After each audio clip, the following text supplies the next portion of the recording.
상반기에 사서 하반기에 파는 건 아니니까. 아, 못하죠. 불가능하죠. 뭐 2년, 4년 뭐 이렇게 가니. 요즘 투자로 그렇게 단타 치시는 건 불가능하잖아요. 예. 그러면 내년 집값은 어떻게 보십니까? 26년은? 내년 집값은요. 사실 지금 현재 물량으로만 보면 부족한 것이 맞고요. 근데 금리는 어쨌든 내려가는 것으로 좀 다 하고 있잖아요. 사실 또 이유 중에 하나가 금리가 생각보다 빨리 내려갈 것 같아서예요. 원래는 금리를 이렇게까지 빨리 내려줄 마음이 없었어요. 그럼 이제 부동산에 또 돈 쏠리면 안 되니까. 그래서 인위적으로 9월 달에도 원래 한번 다 다른 나라 내릴 때 내렸어야 했는데 한 해는 안 내리겠다고 결정을 했었잖아요. 네. 그게 지금 이제 하반기 4, 4분기에 지나간 4, 4분기에 환율도 올라가고 하는데 다 영향이 있었는데 이제 이유는 있었죠. 근데 지금 현재는 탄핵 정국이고 뭐 환율도 너무 많이 올라가고 여러 가지 경기가 안 좋기 때문에 경기 부양을 위해서도 어쩔 수 없이 다시 유동성 주입도 해야 되고 금리도 왜냐면 이제 부동산 잡겠다고 뭐 사업하시는 분들이나 이런 경제를 망칠 수는 없는 거잖아요. 금리를 내릴 수밖에 없는 상황이기 때문에 이번에는 동결을 했습니다만 이제 이유를 밝혔죠. 동결한 이유도 경기만 생각하면 내렸어야 하나 이제 국내적인 상황 때문에 이번에 동결을 하기로 했다. 근데 2월에는 그러면 내리겠다고 하는 그 압력이 더 커지는 거죠. 그러면 2번 내렸고 이제 3번 연속 내리는 거거든요. 그러면 3번이거든요. 연속은 아니고 내가 동결했으니까 어쨌든 3번 하면 금리가 이제 주택담보대출이요. 3.5 정도의 주택담보대출 고정 포함해서 되면 좀 구매를 좀 활발하게 하시고 4.5가 넘어가면 약간 주춤하세요. 너무 부담스러워요. 그쵸. 요즘에는 뭐 이렇게 장기도 없고 제가 말씀드렸죠. 항상 이자를 긴 시간 동안 빌리고 이자만 내는 게 유리하다. 그렇죠. 거치라고 하는데 요즘에 거의 없어져서. 맞아요.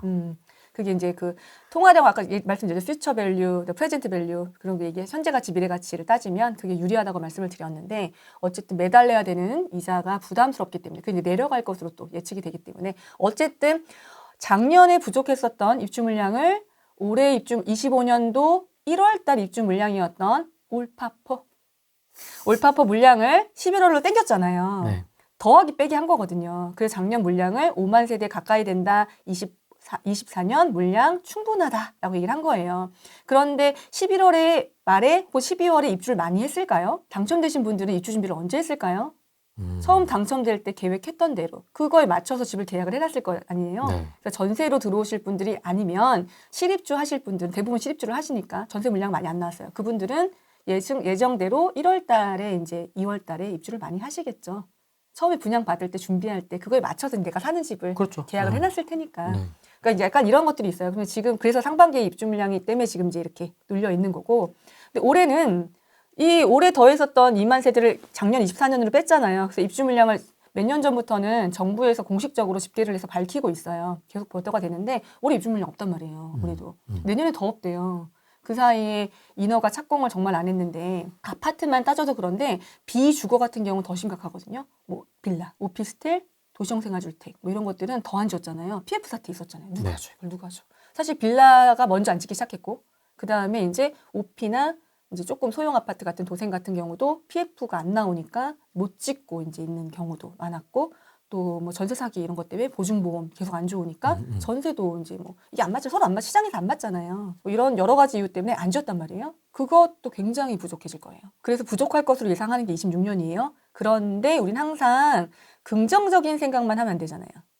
항상 대비도 해야 되니까 항상 그렇죠. 요즘에는 그래서 여러분들이 올라간다 내려간다 이렇게 시그널을 나를 따르라 하면 좋아하시는데 그렇게 할 수 있는 시기가 있고 사실 제가 그래서 17년, 18년 인기를 끌었고 네. 그런데 이제 그럴 시기가 있고 19년에도 굉장히 세게 얘기했잖아요. 근데 지금은 금융 상황이라든가 세금 상황이라든가 여러 가지들이 좀 굉장히 묶여 있다 보니 부동산 사세요, 많이 사세요 이런 식이 아니잖아요. 그래서 따져보고 대비도 해야 돼요. 그럼 26년에 위기는 없을까? 뭔가 우리가 놓치는 건 없을까? 라고 생각을 해봤더니 네. 미국에는 입주 물량을 따질 때 우리는 신규 물량만 보잖아요. 신규 입주 물량만. 그래서 서울 5만이 적정량이다 뭐 이렇게 얘기를 하잖아요. 네. 그런데 미국은 재고주택, 기존 주택을 매도하려고 내놓는 물량도 물량으로 봐요. 미국엔 그런 개념이 있어요. 거기 집을 막게 우리처럼 단지처럼 이렇게 짓는 게 아니잖아요. 네. 그 지금 모기지가 비싸서 미국도 안 움직여요. 미국은 뭐 7% 이렇게 되는데 13년 모기지가. 근데 이제 안 팔고 안 움직이는 거죠. 그래서 이 물량이 잠기는 바람에 건설 물량은 많지 않았는데 많이 건축을 못한 거예요. 미국은 반대로 이런 일이 있었거든요. 그걸 생각해 보니까 어떤 일이 있었냐면 우리 파리 대책 이후에 김현미 장관께서 우리 기억 속에 많이 잊혀졌죠. 예, 그분이 파셔라. 집 계속 갖고 있으면 고통스러울 것이다. 본인 안 팔았죠? 네. 본인 명의만 바꿨죠? 그때 이제 임대사업자를 단기를 이제 묻고 임대사업자를 등록할 수 있게 제도가 나왔었어요. 그래서 들어와 이제 네, 2월 달까지 다 등록을 했었어야 했는데 18년이죠.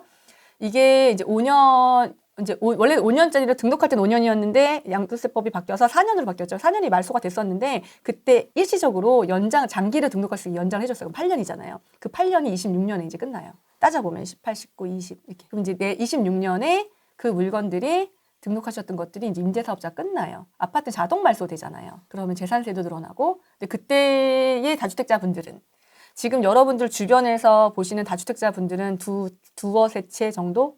5채 넘어가시는 분들이 거의 없으실 거예요. 이제 현명하시게 똘똘한 한 채에 플러스 한 채를 하시거나 아니면 약간 이제 이렇게 좀 좋은 것만 두세 개 있으시거나 이런 경우가 많은데 예전에 뭐 13, 14, 15 서울 수도권 중심으로 13, 14, 15, 16, 17, 18 요 정도까지 투자하셨던 분들은 개수가 어마어마하죠. 그렇죠. 그땐 다다익선의 시대였고 그렇죠. 집 많이 사라 그랬거든요. 많이 사고 이제 또 소액 투자하시는 분들은 뭐 많이 사실 그게 이제 또 수익률이 좋았으니까 그때 많이 등록하셨어요. 그 물건들이 이제 나오겠죠. 그분들은 굉장히 싸게 구매를 하셨을 거 아니에요. 당시에 시세가 네. 그때 시세하고 지금 시세는 아무리 경기도 뭐 서울 매각이라 하더라도 그렇죠. 가격이 올랐죠. 네.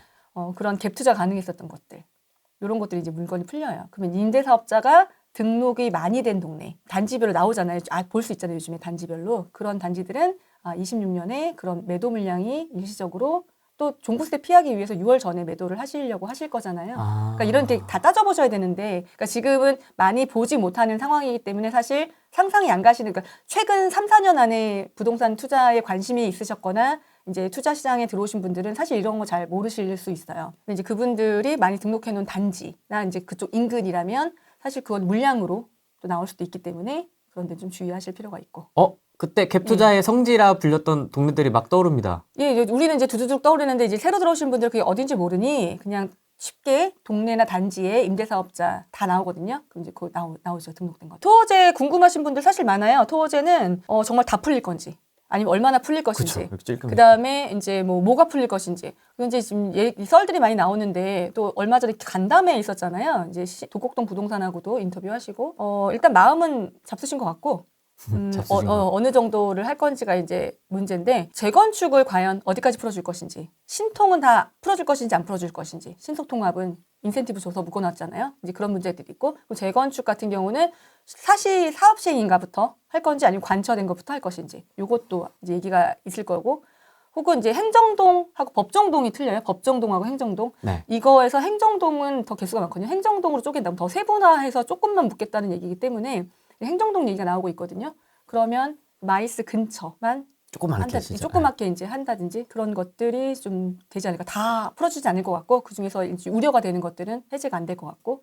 그렇지만 해제는 돼야죠. 지금 너무 광범위한 범위가 묶여 있기 때문에 사실 이제 풍선 효과가 반포에서 일어났는데 연임했으면 좋겠는데요. 제 사심으로는 네. 그 재정비 사업을 좀 서울에 좀 더 많이 좀 해주셨으면 더, 하는 생각이 있는데 지금 친화적이고 서울시에서도 많이 지금 애써주고 계시니까 또 이제 새로운 시장이 공급에 대한 부족을 느껴서 이제 진행을 지금 원활하게 해주시면 다행이지만 항상 전 시장 지우기를 많이 하기 때문에 또 시장이 바뀌게 되면 이 사업이 이어지지 않고 또 지지부진해질까 봐요. 그 사이에 그럼 자꾸 신축들이 늘어나면 노후도가 망가져요. 그럼 더 못하거든요, 재정비를. 그러니까 지구로 묶인 곳들은 안 짓고서 이제 멈추면 되는데 약간 애매한 것들은 자꾸 신축을 짓잖아요. 그러면 이제 신축까지 신 분들은 사업하시는 거 싫어하겠죠. 그럼 이제 점점 이제 그렇게 노후도가 망가져서 예전에 뉴타운으로 묶었던 노후도가 굉장히 심각한 이런 곳들이 이제 거의 재정비가 끝났다 보니 지금은 소규모로 하잖아요. 모아타운이라든가 뭐 신통이라든가 여러 가지 그런 정비 사업들을 소규모로 하는 이유가 이제 크게 묶을 수 있는 지역들이 많지가 않아요. 그걸 예전에 뉴타운을 묶었었고 그게 이제 끝나가고 그러니까 지금도 저층 재건축 거의 끝났고요. 용적률이 좋은 재건축 정말 뭐 목동 정도 남은 거잖아요. 저층 거의 끝났잖아요. 상일동도 끝났고 개포동도 끝났고 반포도 끝났고 그러니까 5층 미만 시형, 주공 이런 것들 끝났고 이제 지금 큰 평수 옛날에 14, 15, 16 이런 평수의 재건축을 했다면 지금 이제 25평, 33평 이제 이런 것들이 남았어요. 중층. 서울은 그래도 땅값이 받쳐주니까 할 수 있긴 하지만 그만큼 또 조합원도 많고 실거주 하시는 분들이 조합원이 많고 그러니까 이제 세입자가 많은 곳에 재건축하고 실수요자들이 실거주를 하고 있는 곳에 이제 정비 사업은 또 가야 할 곳이 또 산 넘고 바다 건너서 또 이사 가기 싫으신 분들 계시거든요. 새 아파트 준다고 다 좋아하는 게 아니기 때문에 예, 이런 것들이 있어서 지금 정비 사업이 많이 끝났어요. 서울에. 이런 부분도 고려를 하셔서 토지 허가 구역은 사실 기대감들이 크다. 예, 지금 현장 부동산에 문의도 많고요. 이제 해제되면 갭 투자 가능하냐부터 시작해서 이제 갭 투자가 되기 전에 진입을 고민하셨던 분들은 실거주 좀 될 때 지금 해야겠다. 이런 분들도 계시고 빠르신 분들은. 왜냐면 또 경쟁자가 갭 투자가 가능하면 늘어나겠지. 이제 매수자가 이제 그만큼 경쟁. 지금은 이제 허가를 받고 들어가야 되니까 아무래도 좀 경쟁이 아니면 이제 호가가 낮은데. 올라가든지. 그렇죠, 그렇죠.